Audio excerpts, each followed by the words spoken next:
میرے محترم بھائیوں، دوستوں، عزیزوں، ہم سب اللہ کے بندے ہیں، اور اللہ نے ہمیں جو بھی نعمت دی ہے وہ ہمارے پاس ایک امانت ہے۔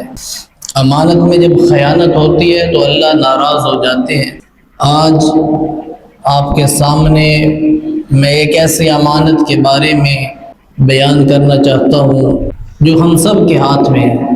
وہ امانت ہمارا وطن عزیز پاکستان ہے، اور یہ کوئی معمولی نعمت نہیں ہے۔ ملک پاکستان کوئی معمولی نعمت نہیں ہے، یہ اللہ کا بہت بڑا کرم ہے۔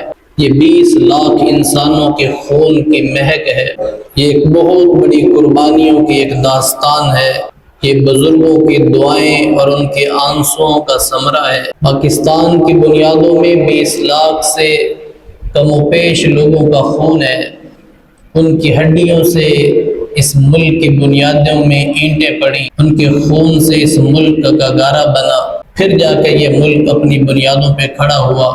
آزادی پلیٹ میں رکھ کر نہیں دی گئی، بلکہ بہت بڑی قربانیوں کے بعد ہمارے ملک پاکستان عطا ہوا۔ اللہ تعالی ہمیں اس عظیم نعمت کی قدردانی کی توفیق نصیب فرمائے۔ اللہ تعالیٰ قرآن عظیم میں ارشاد فرماتے ہیں وَإِذْ تَأَذَّنَ رَبُّكُمْ لَئِن شَكَرْتُمْ لَأَزِيدَنَّكُمْ، فرمایا یہ اعلان سنو کہ تم اللہ کی نعمتوں کا شکر ادا کرو، اگر تم شکر ادا کرو گے تو ہم تمہاری نعمتوں میں اضافہ فرمائیں، اور اگر تم ناشکری کرو گے ہماری نعمتوں کا تو فرمایا پھر ہم وہ نعمتیں چھین لیا کرتے ہیں، اور دردناک عذاب ہم نے تیار کر رکھا ہے ناشکرے لوگوں کے لیے۔ تو میرے عزیزوں، ملک پاکستان اللہ کی بہت بڑی نعمت ہے، اس کی قدر کی جائے، اللہ کا شکر ادا کیا جائے تاکہ یہ ترقی کے راہوں پر گامزن ہو،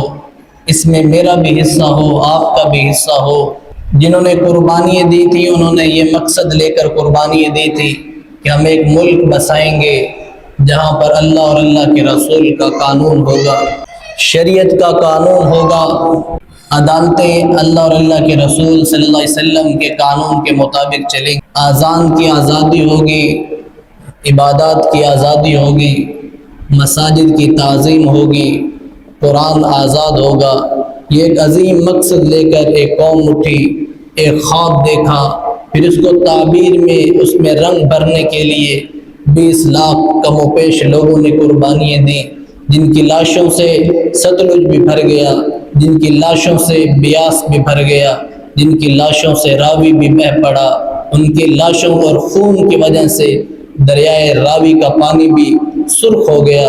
ان لوگوں کی ایک عظیم قربانی اور ایک عظیم انہوں نے داستان رکھی تاریخ میں، اور آزادی کی ایک تحریک میں وہ سر انجام دی کوششیں کہ دنیا آج تک ان کی مثال پیش کرنے سے قاصر ہے۔ تاریخ اسلام میں سب سے بڑی ہجرت وہ پاکستان بننے کے وقت کی گئی ہے، جس میں اتنا ہزاروں نہیں لاکھوں لوگ قتل کیے گئے، شہید کیے گئے۔ 2019 میں ایک کنویں کی کھدائی کی گئی، اس میں سے سینکڑوں لاشیں نکلی، جن میں سے ہڈیاں تھیں، سروں کی کھوپڑیاں تھیں۔